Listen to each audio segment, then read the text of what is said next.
আজকের ভিডিওতে 2022 সালের এসএসসি পরীক্ষায় অংশগ্রহণকারী শিক্ষার্থীদের জন্য ষষ্ঠ সপ্তাহের বাংলাদেশের ইতিহাস ও বিশ্ব সভ্যতা অ্যাসাইনমেন্টের সমাধানটি করে দিচ্ছি।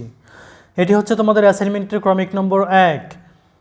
তো এখানে লক্ষ্য করো যে অ্যাসাইনমেন্টে নির্ধারিত কাজে বলেছে যে তোমার দেখা কোনো ঐতিহাসিক নিদর্শন যেমন প্রাচীন মসজিদ কিংবা মন্দির, জমিদার বাড়ি, মুদ্রা কিংবা শিলালিপি ইত্যাদি ইতিহাসের কোন ধরনের উপাদান তা বিশ্লেষণপূর্বক ইতিহাস পাঠের প্রয়োজনীয়তা মূল্যায়ন করো। তো এখানে নির্দেশনাগুলো লক্ষ্য করো। 1 নম্বর নির্দেশনায় বলছে যে ইতিহাস ও ঐতিহ্যের ব্যাখ্যা। 2 নম্বর নির্দেশনায় বলছে ইতিহাস রচনার উপকরণসমূহ লিপিবদ্ধ করতে। এরপরে 3 নম্বরে বলছে ইতিহাসের গুরুত্ব বর্ণনা করতে। 4 নম্বরে বলছে যে বর্তমান আর্থসামাজিক প্রেক্ষাপটে ইতিহাস চর্চার প্রয়োজনীয়তা উল্লেখ করতে। তো এই প্রশ্নের আলোকে আমি তোমাদেরকে খুব শীঘ্রই একটি সমাধান দিচ্ছি।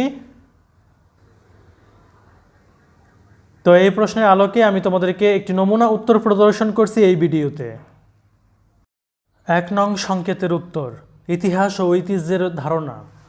ইতিহাস শব্দটির উৎপত্তি ইতিহ শব্দ থেকে, যার অর্থ ঐতিহ্য।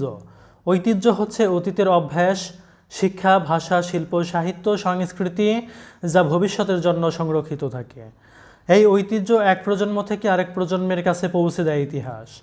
E.H. কার এর ভাষায় বলা যায় ইতিহাস হলো বর্তমান ও অতীতের মধ্যে এক অন্তহীন সংলাপ। এখন বর্তমান সময়ে ইতিহাস লেখা হয়, যাকে বলে সাম্প্রতিক ইতিহাস।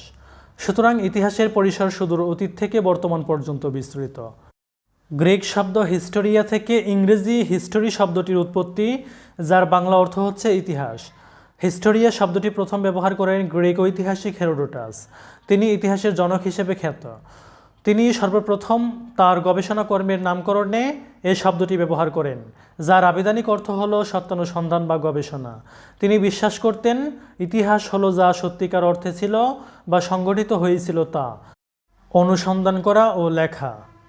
2 নং সংকেতের উত্তর, ইতিহাস রচনার উপকরণ। ইতিহাসের উপাদান, যেসব তথ্য প্রমাণের উপর ভিত্তি করে ঐতিহাসিক সত্যকে প্রতিষ্ঠিত করা সম্ভব তাকেই ইতিহাসের উপাদান বলে। ইতিহাসের উপাদানকে আবার 2 ভাগে ভাগ করা যায়, যথা 1 লিখিত উপাদান ও 2 অলিখিত উপাদান। 1 লিখিত উপাদান। ইতিহাস রচনার লিখিত উপাদানের মধ্যে রয়েছে সাহিত্য, বৈদেশিক বিবরণ, দলিলপত্র ইত্যাদি। বেদ, কৌটিল্যর অর্থশাস্ত্র, কলহনের রাজতরঙ্গিনী, মিনহাজ-উস সিরাজের তবকাত-ই-নাসিরি, আবুল ফজল এর আইন-ই-আকবরী ইত্যাদি হচ্ছে ইতিহাসের লিখিত উপাদানের কিছু উদাহরণ। বিদেশি পর্যটকদের বিবরণ সবসময় ইতিহাসের গুরুত্বপূর্ণ উপাদান বলে বিবেচিত হয়েছে। যেমন 5ম শতকে বাংলায় আগত চৈনিক পরিব্রাজক যথাক্রমে ফা হিয়েন, হিউয়েন সাং এর বর্ণনা, পরবর্তী সময়ে আফ্রিকান পরিব্রাজক ইবনে বতুতা সহ অন্যদের লেখাতেও এই অঞ্চল সম্পর্কে বিবরণ পাওয়া গিয়েছে। এসব বর্ণনা থেকে তৎকালীন সমাজ, অর্থনীতি, রাজনীতি, ধর্ম, আচার অনুষ্ঠান সম্পর্কে অনেক তথ্য জানা যায়। 2 অলিখিত উপাদান।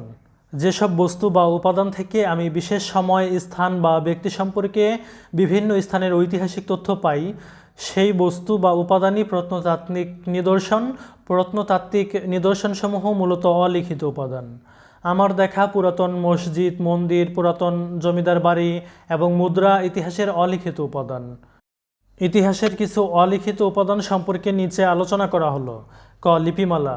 সরকারি শিল্পী, যুদ্ধবিগ্রহ, ভূমিদান, রাজার আদেশ, রাজার নাম, রাজত্বকাল, ধর্মবিশ্বাস প্রভৃতি সম্পর্কে জানা যায় লিপিমালা থেকে। খ মুদ্রা।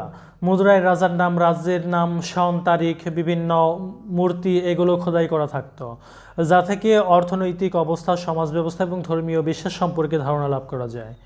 গ স্থাপত্য। স্থাপত্য ভাস্কর্য ও স্মৃতিসৌধ। স্থাপত্য ভাস্কর্য থেকে ইতিহাসের বিভিন্ন ধারণা পাওয়া যায়। এটি একটি ইতিহাসের অন্যতম অলিখিত উপাদান। ঘ প্রত্নতাত্ত্বিক ধ্বংসাবশেষ। প্রত্নতাত্ত্বিক ধ্বংসাবশেষ যেমন পুরাতন জমিদার বাড়ি, পুরাতন রাজপ্রাসাদ এর ধ্বংসাবশেষ ও আসবাবপত্র ইত্যাদি থেকে ইতিহাসের অনেক বিষয় সম্পর্কে জানা যায়।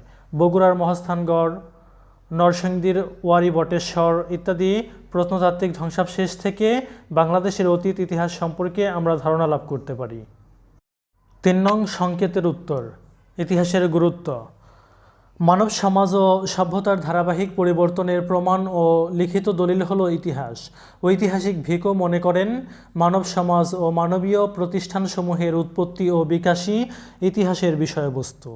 সুতরাং দেখা যাচ্ছে যে মানুষের গুরুত্বপূর্ণ অর্জন, শিল্প, সাহিত্য, সংস্কৃতি, দর্শন, স্থাপত্য, রাজনীতি, যুদ্ধ, ধর্ম, আইন প্রভৃতি যা কিছু মানব সমাজ ও সভ্যতার উন্নতি ও অগ্রগতিতে অবদান রাখতে সক্ষম হয়েছে তা সবই ইতিহাসের অন্তর্ভুক্ত। ইতিহাস সত্যনিষ্ঠ তথ্যের সাহায্যে অতীতের পুনর্গঠন করে মানব সমাজ ও সভ্যতার অগ্রগতির ধারাবাহিক তথ্য নির্ভর বিবরণ দেয় ইতিহাস। ঘটে যাওয়া সকল ঘটনার সত্যনিষ্ঠ বিবরণ ভবিষ্যৎ প্রজন্মের কাছে পৌঁছে দেয় ইতিহাস। অতএব মানব জীবনে ইতিহাসের গুরুত্ব অপরিসীম। 4 নং সংকেতের উত্তর। মানব জীবনে ইতিহাস চর্চার প্রয়োজনীয়তা।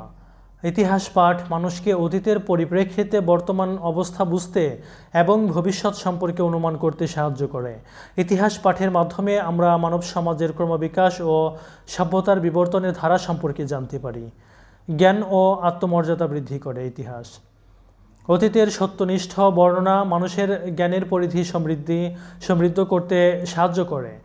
আর এ বিবরণ যদি হয় নিজ দেশ বা জাতির সফল সংগ্রাম ও গৌরবময় ঐতিহ্যের, তাহলে তা মানুষকে দেশপ্রেমে উদ্বুদ্ধ করে, একই সঙ্গে আত্মপ্রত্যয়ী, আত্মবিশ্বাসী হতে সাহায্য করে।